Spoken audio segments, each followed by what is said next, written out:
Hi, family members. Hope you're having a nice day today. I have something I'd like to talk about because it comes up a lot in this country, in the United States, and we need to talk about it. So here we are. Um, every few days to maybe a week or something, there's some horrible gun violence tragedy. And every time the GOP takes a moment to go, this is a mental health crisis. This isn't about guns. This is about mental health. Okay. Um, every time you see a GOP person, anti-trans person talking about why it is they think that there are more trans people, uh, speaking up and saying I'm trans these days, they will say that it's because of a mental illness. Those people are crazy. Okay. Uh, every time someone acts out and wants to get away with it, they will say they were mentally ill. They didn't know what they were doing. Okay.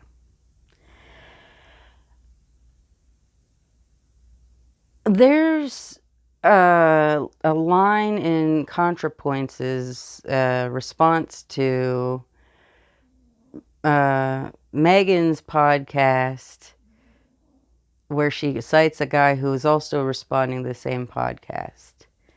And he says, there's a lot of frank mental illness on the right, or on the left rather, or in activist movements in general. Okay. I am so freaking sick of the mentally ill being blamed for all of the things that you don't like. I'm tired of that. So tired of it. I am so tired of hearing over and over again, every time something goes wrong that people don't want to deal with, when there's an obvious solution, they just don't want to have to actually, implement. They blame us. It's really, really annoying. I mean, the fact of the matter is, the statistics bear it out over and over again. The mentally ill are far more likely to be the victims of crimes than the perpetrators, okay? Like, I know the GOP does not want to have to deal with the fact that their party has a domestic terrorism problem, because they do. Like, I know that's probably an uncomfortable thing for them to hear, but a lot of the times that there's mass violence in the United States, it is right-wing terrorists, right-wing domestic terrorists. And I know they don't want to have to deal with that. I know that's uncomfortable. And so they'd much rather shift the blame onto us, because it can't be guns. So it's got to be the mentally ill. It can't be our rhetoric that's causing all these domestic terrorists to pop up out of our followers and supporters. I mean, it's not like the guy that tried to assassinate our own presidential candidate was one of our guys. Oh, wait a minute.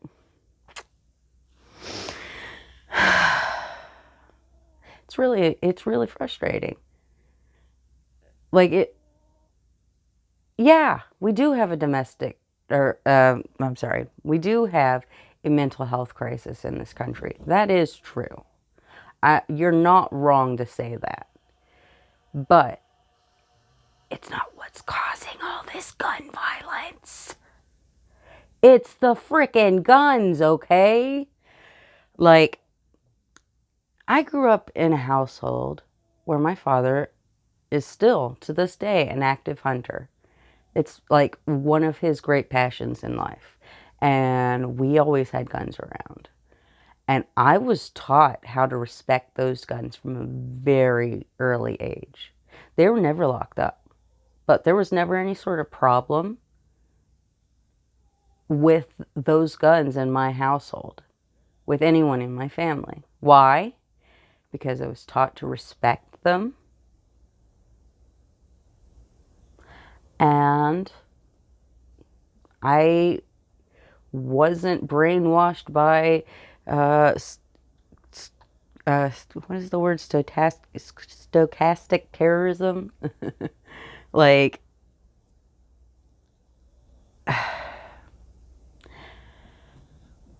every time, somebody does something wrong, they want to just pass it off on the mentally ill, use this as scapegoats. But it's not like they're trying to do anything to make our lives any easier or to help us, like, recover from our mental illness. Like, we're not getting more funding for mental health services, are we?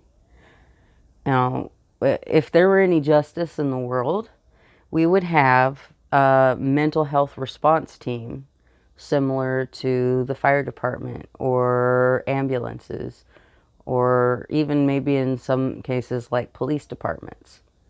Like, there would be people who were on call 24 hours a day, ready, willing, and able, and trained to go deal with mental health crises, and maybe other things like, domestic abuse and stuff like that. Stuff that's not really appropriate for law enforcement to have to try to respond to.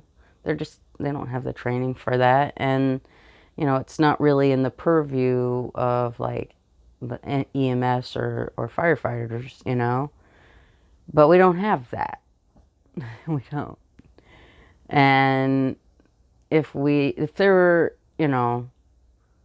was a real commitment to mental health support, to ending the mental health crisis, there would be a lot more done to make therapy accessible and destigmatized.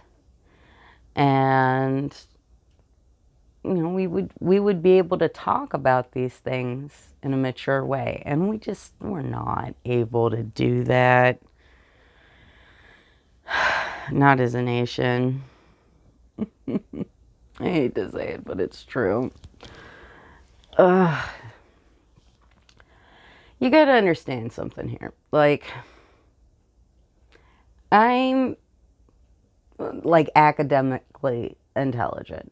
I'm good at, like, taking theoretical information and processing it and coming up with something reasonably intelligent on the other side. I have a rather extensive vocabulary. I was quite a voracious reader when I was a child and all of that. And, big nerd, big geek. And I have always, pretty much always, like, I don't remember not being mentally ill, not dealing with depression and sometimes anxiety and all sorts of other, really debilitating mental health issues. And I'm still often the most intelligent person in any room that I'm in. And I don't mean that as, like, a bragging thing. Like, I don't know how you say something like that and don't sound like you're bragging. But my point is, like, this is how I grew up. I grew up, just with the understanding that most of the people around me are not going to understand me. That I will try to use, verbiage or explain concepts that aren't really going to make sense to them. And, that might be kind of intimidating to some people. And so, you have to kind of like learn how to dumb yourself down in the right ways as to not make other people uncomfortable. Because that's what it's about, right? And I was not good at that. Like, I was bad socially for a long time, a long, long time, But I've always been very smart. I've always been able to make very cogent observations. I've always been able to explain, complicated concepts to people. Uh, I get better at it with time, but, like my mental health issues haven't stopped me in any way from being able to see things clearly, understand the world around me maybe better than a lot of the people around me.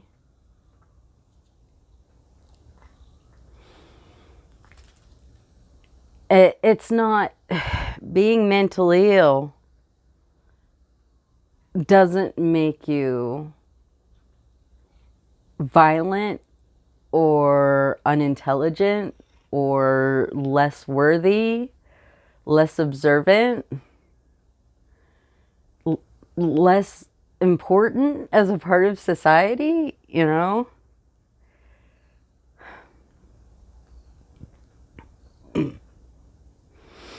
I I really, really wish that people would just stop using us as scapegoats.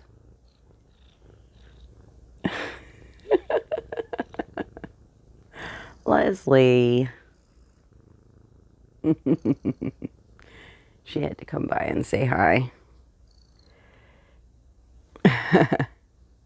But it's true. That's what happens. That's what happens is we are used as a convenient scapegoat. We're a minority, we're disempowered, we're struggling, and we just can't fight back. We can't stand up for ourselves and say, "Hey, stop blaming all of your failings on us." All of your wish casting for, policy is causing these problems.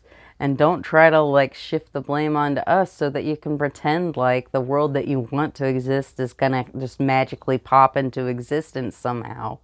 If you just try harder, I don't know, game the system just a little bit more, get a little bit more money, a little more influence. Oh. We don't have money and influence, the mentally ill, a lot of the time. We don't have money and influence.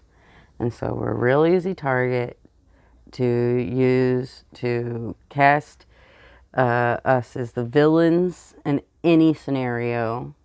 And just blame us and rub your hands and move on. That's it. You don't need to do anything more. You don't need to self-reflect. You don't need to actually like address the problems of society. Because wait a minute, why don't we need to do that? Well, Leslie is just off camera having the petting of her life here. And I guess I'm going to have to stop and focus on her. She's not going to have anything else. Which, that's why she's really good for my mental health, right? Take care of yourselves and others, family members. I hope you have a wonderful day. And I'm going to go pet my cat. Well, I'm going to continue petting my cat, but I'm going to focus on petting my cat. How about that?